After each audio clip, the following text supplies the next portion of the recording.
Poverty isn't a pretty subject. I think we tend to think that in Canada, if you want to make it, everybody has that opportunity.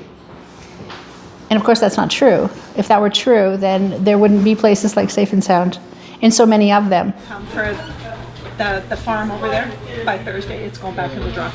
Okay. The people we serve are from infants to seniors, so it's such a huge cross-section of our population. And what someone's last name doesn't really matter. What matters is somebody's come in the front door, and who they are becomes less important. What they need becomes really important. There's shrimp in there. I know there is. A shrimp anyway. Oh, really? There used to be 3? Food, really important. So we provide that here. Lunch from Monday to Friday. And having access to things that make your life a little easier, like laundry. You can actually get clean clothes if you're on the street. That's good. Having access to a shower. Having access to the computers and the internet and telephones, because so many people don't have those things. Access to clean clothes, donations. And I think the other important thing is that money doesn't exchange hands. We don't charge for anything. And we really try not to police. And by that I mean people coming in to the donation room, being offered, here is a bag, get what you need, because I have no idea what you need. And if you feel you need 3 pair of jeans, then take 3 pair of jeans without question. And what we find here is the majority of people really do take what they need.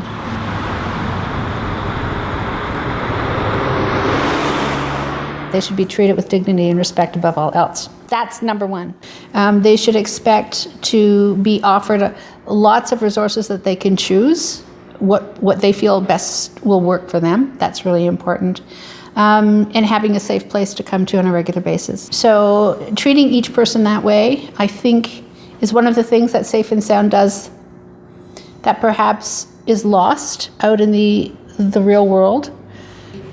If we're putting our energy into something that's really important, it's raising folks' sense of who they are, where they come from, their sense of themselves, their sense of confidence and self-esteem. And I think those are the things that take you on in the world.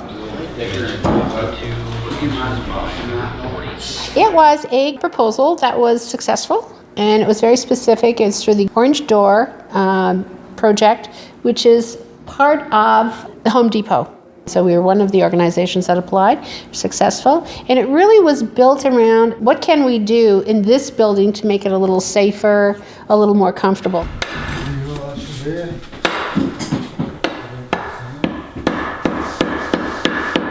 It's so hard to talk about people not having places to live when upstairs there's apartments that unfortunately have been left for many years but are still there and could be functionable.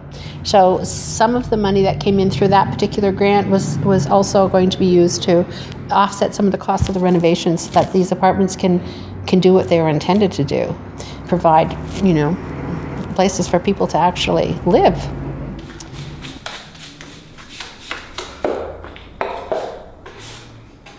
It's very exciting. And I haven't felt this kind of excitement in this building since I came here.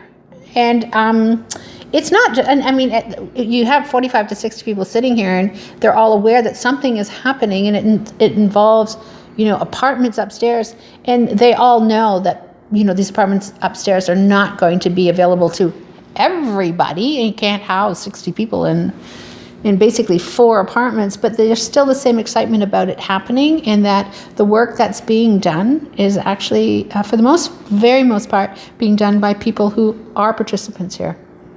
And they know full well that the energy that they're putting in and the volunteer time that they're putting in doesn't mean that they are going to be one of the lucky few at all, and nobody talks about that at all. So I think that's part of the excitement of being able to give back.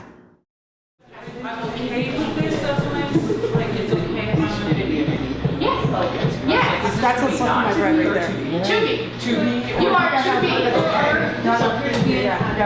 Yeah. We're